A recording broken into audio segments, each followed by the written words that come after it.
What's good, YouTube? It's your boy Jello. Welcome back to my channel. In today's video, I'm about to be breaking down what I look for when I first get onto the market. So I scalp, I'm not an intraday, I'm not a swing trader. I look at what is going on in the present time, what present price action is doing in the moment. I don't look at the 15, I look at the 15 sometimes. I don't look at a 30-minute, I don't look at the hour, I don't look at the 4-hour, I don't look at the daily, because that doesn't fit my trading plan, right? That doesn't fit the way that I trade personally. Now, if you swing trade, if you intraday trade, you can go on the hourly, you can go on the 4-hour, but me personally, the highest time frame that I will go on is the 15-minute. Okay, so when I first get onto the market, I posted this trade on my Instagram a day or two ago. I don't know when this video is dropping, but so what we had on the 5-minute obviously was a clear uptrend, right? Uptrend channel. So what we're doing is looking for buys. So I can see we are in a clean and clear uptrend channel, right? So we're not looking for sells until we get indication that price is going to reverse. So let's just replay this a little bit, and from this point right here to this point right here is where we're kind of looking at in the market. Okay, why? Because these are the swing points. These are the major structural points on the 5-minute. So once we drop down to the 1-minute, we'll kind of see a little bit more clear price action. So here we go.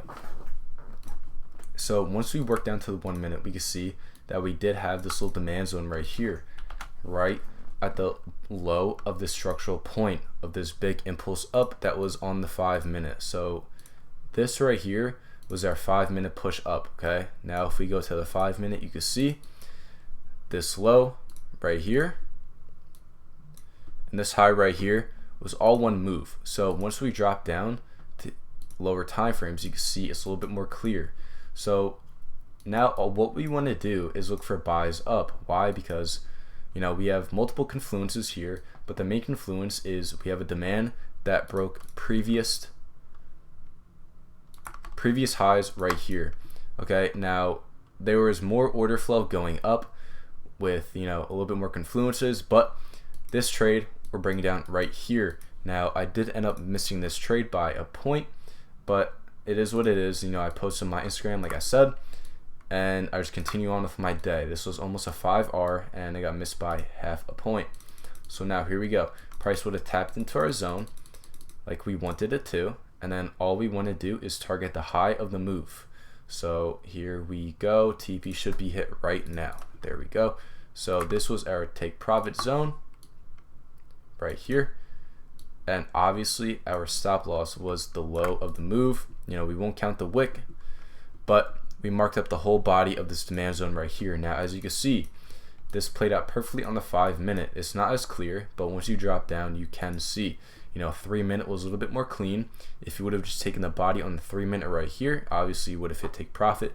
But I go for higher RR. I don't go for 1R. I don't go for 2R.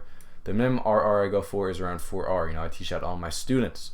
But we ended up missing it. A couple of my students did hit this because they got in off the wick right here. But I wanted to target just the body because previous price action and previous order flow was hitting off the body, right?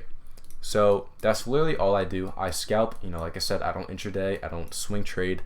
I just look at what price action is doing in the current moment. Look for major structural points in the market and trade off them. So that's basically it. Hope you guys enjoyed this. Leave a like, comment, subscribe, share this with your friends. Leave some comments in the comment section below. If you have questions, hit me up at Instagram, my DMs, hit me up in the comment section below. And that's basically it. Before I wrap up this video, I'm just going to show you guys my appearance, my settings on my chart. So here we go. What we have is white, obviously, for the uptrend candles or the bullish candles, and for the bearish candles we have just simply a red candle. Now you can use whatever. I just used the first red right here. Same thing for the borders, same thing for the wicks. And what else do we have for the appearance? We have a gradient background, so we have a darker gray, which is this one right here, and we have a lighter gray, which is this one right here. Now for all the lines, I don't have any vertical or horizontal lines. I don't have session breaks. My crosshair is just white. You can change this to a regular line. You can trace to a dotted line. Me personally, I like the dash line. No watermark. Text is white. Lines are white, and that's basically it. So once again, hope you guys enjoyed this, and I'll see you guys next week. Peace.